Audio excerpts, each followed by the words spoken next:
ගණිත ගැටළු වර්ගය. ඉතින් අද අපි එකතු හා වෙනස සෙවීමේ ගණිත ගැටළු මාතෘකාවෙන් අද පන්තිය පටන් ගනිමු.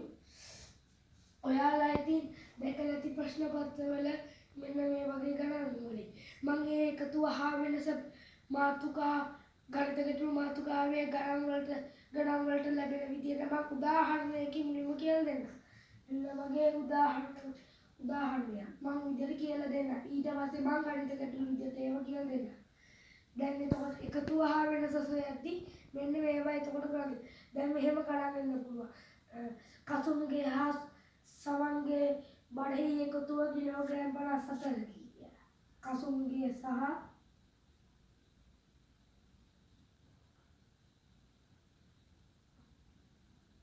සමන්ගේ බඩෙහි එකතුව කිලෝග්‍රෑම් 54 කියලා එන්න පුළුවන්. මේ ප්‍රශ්න පත්‍රවල එහෙම එන්න පුළුවන්. ඊට පස්සේ කියන්න පුළුවන් කසුන් සමන්ට වඩා කිලෝග්‍රෑම් 4කින් වැඩි කියලා. කසුන් මේ කසුන් සමන්ට වඩා කිලෝග්‍රෑම් 4කින් වැඩි වුණා. කිලෝග්‍රෑම් 4ක් වැඩි කියලා එන්න පුළුවන්. ඒතකොට 4ක් වැඩි. එතකොට කසුන් සමන් කසුන්ට වඩා කිලෝග්‍රෑම් 4ක් අඩුයි. ඒ කියන්නේ මේක එතන තමයි අපි වෙනස හොයන්නේ. එතකොට දැන් මම කියවනේ එකතු හා වෙනසයි කියලා මාතෘකාවේ නම එකතුවේ කසුන්ගේ සමන්ගේ එකතුව 54යි. කසුන්ගේ සමන්ගේ වෙනස 4යි. අන්න ඒක තමයි මාතෘකාවෙන් කියවෙන්නේ. So දැන් කසුන්ගේ හා සමන්ගේ වෙනස කියනවා 54යි. කසුන් සමන්ට වඩා කිලෝග්‍රෑම් 4කින් බඩ වැඩි. ඒ දෙදෙනාගේ බඩෙහි බඩ වෙන වෙනම දක්වන්න ඕනේ. එතකොට ඔයාලා කරන්න ඕනේ 54 දෙකෙන් බෙදලා එහෙමවත් නෙවෙයි කරන්න ඕනේ. අර වැඩි 4 කසුන්ගේ වැඩි 4 අපි පැත්තකින් ඉස්සෙල්ලා තියනවා. ඒ කසුන්ගේ වැඩි 4 ඒ කසුන්ට සමන්ට වඩා කසුන්ගේ වැඩි 4 අපි ඉස්සෙල්ලා අයින් කරගන්නවා. ඊට පස්සේ අපි යාර එකතු ඒ දෙන්නගේ බර 54 එකතු වුණු 54 අපි වෙනස 4ක් අඩු කරනවා. එතකොට 50යි. යාර අපිට 50ක් ආවේ දැන් අර 4ත් එක්කනේ මේ 54 උනේ. අපි දැන් මේ දෙන්නගේ බඩවල වෙනම සමානව බෙදා ගන්න ඕන නිසා ඒක වැඩි 4 අපි පැත්තකින් තියන්නේ. ඒ 4 පැත්තකින් තියලා අපි අර 4 අඩු කරා 50යි. ඊට දැන් අපි කසුන්ට සමන්ට වෙනම බෙදනවා. දැන් දෙන්නෙක් ඉන්නේ ඒලා 52කින් බෙදනවා. කිලෝග්‍රෑම් 52කින් බෙදුවම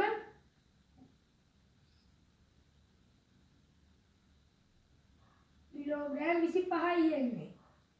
25ව දෙකන්නේ 50. ඒක කිලෝග්‍රෑම් 25යි එන්නේ. ඒ කියන්නේ සමන්ට කිලෝග්‍රෑම් 25යි කසුන්ට දැන් 25යි. ඒ අර කසුන්ගේ 4 නැතුවයි.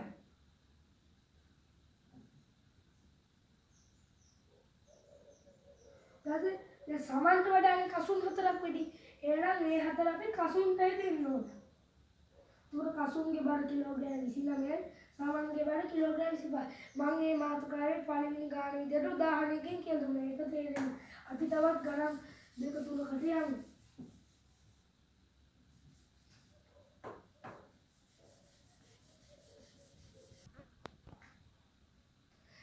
හරි ඉතින් දැන් අපි උදාහරණ ගානක් කියනවා. දැන් අපි මේ වගේ තවත් ගණිත ගැටළු ටිකක් කියලා දීලා අපි මේ මාතෘකාව විසඳගනිමු. මගේ අද දෙවෙනි ගාන තමයි කාඩ්පත් දෙකක එකතුව 325කි. දැන් පළවෙනි කාඩ්පතේ එකතුවයි දෙවෙනි කාඩ්පතේ එකතුවයි ඔන්න 325යිලු. ඒක ඉලක්කම් වල එක පළවෙනි කාඩ්පතේ දැන් 100 අරකේ 225 අන්න එහෙම තියෙනවා කියලා තමයි අපිට ඒකට හිතාගන්න. ඒ දෙක එකතු 325. ඊට ඒ කාඩ්පත් දෙකේ වෙනස 25යිලු. ඒ කියන්නේ අර මම කලින් කියලා දුන්නා වගේ අර බාරාන්නේ වගේ තමයි. එකතුව 325 වෙනස 25. ඒකට දැන් ඊට පස්සේ කියනවා ඒ කාඩ්පත් දෙකෙහි තියෙන සංඛ්‍යා වෙන වෙනම දක්වන්නේ. එතකොට අපි කරන්න ඕනේ ඒවයි සංඛ්‍යා වෙන වෙනම දක්වන්න නම් අපි කරන්න ඕන අර වැඩියෙන් තියෙන 25 අඩු කරන්න ඕන. ඔය වැඩියෙන් තියෙන 25 අඩු කරන්න. ඊපස්සේ වැඩියෙන් තියෙන 25 අඩු කරාම 5 බිඳුවයි ඉතුරුයි බිඳුවක් දෙකෙන් දෙකක් බිඳුවයි අර තුනම ලියලා ඊට පස්සේ 300යි. අර 25 අපි පැත්තකින් තියනවා. ඊට පස්සේ 300 අපි අර කාඩ්පත් දෙකට හරියට බෙදන්න ඕන. මේ 300 හරියට බෙදුවම එන්නේ 150යි. 150 නම් මේ කාඩ් පත් දෙකටම 150ක් අයයි. එතන වැඩි 25 එක කාඩ් පතකට අයයි.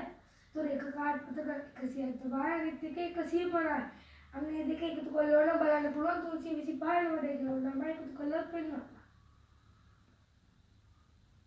ये 225 එකක 175ක කාඩ් පතක් අනිත් එක 150ක කාඩ් පතක්. ඒ ගානත් ඔයාලට දැන් තේරෙන්නේ නැති.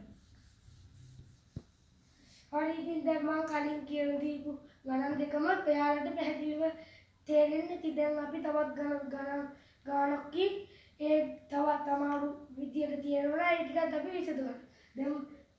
දැන් මගේ තුන්වෙනි ගාන තමයි කාඩ් පත් දෙකක එකතුව 412කි. එම කාඩ් පත් දෙකෙහි වෙනස 104කි. කාඩ් පත් දෙකෙහි එකතුව 412 කාඩ් පත් දෙකෙහි වෙනස 104කි.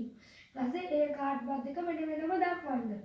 එතකොට අපි කලින් කරා වගේ ඒ වැඩියෙන් තියෙන වෙනස අර කාඩ් පතට වඩා මේ කාඩ් පතේ තියෙන වැඩියෙන් තියෙන වෙනස අඩු කරගන්න. 2න් 4ක් බෑ. එහා පැත්තෙන් එකක් ගේනවා 12න් 4ක් අටයි. දැන් අපි මේ පැත්තේ එකක් ගත්ත හින්දා එතන තියෙන බිඳුවයි. බිඳුවෙන් බිඳුවයි. මෙතනින් එකක් ගත්තේ නෑ 4. 4න් එකක් 3. අර 104 අපි පැත්තකින් තියාගන්න ඕන අඩු කරලා. දැන් අපි ඉතුරුයි 300ට. ඒ 300ට ඊට පස්සේ දෙකට බෙදාගන්න. මම බෙදලා පෙන්නන්නම් මේක. 3ට 2 එකයි දෙවඩක් 1 2යි 3ෙන් 2ක් 1යි. අර බිඳුව පල්ලෙහාට යනවා 10යි. 10ට 2ම 5යි දෙවඩ 10යි. ඉතුරු 10න් 10කට ගන්න. අර 8 පල්ලෙහාට ගෙනාවම 8ට 2ම 4යි දෙවඩක් 4 8යි 8න් 8 බිඳු. ඉතුරු 154. ඉතින් දෙකට බෙදුවම අර 300ට දෙකට බෙදුවම කාඩ් පත් දෙකට සමානව 154 154 විදිහට යනවා. මේ කාඩ් පතත් 154 මේ කාඩ් පතත් 150. ඊට පස්සේ අර අපි වැඩියෙන් දින සංඛ්‍යා කාඩ් පතට මේ 104 දෙන්න ඕනේ කියලා අස් කරගත්තනේ ලේසියෙන් කරගන්න ඕනේ. ඊට පස්සේ අපි එයින් එක කාඩ් පතකට 104ක් දෙනවා. ඊට පස්සේ අපි ඒක එකතු කරමු එකක්. 4 4 8යි 5 බිඳුවයි 5යි 1 1 2යි. මේ කාඩ් පත 257යි.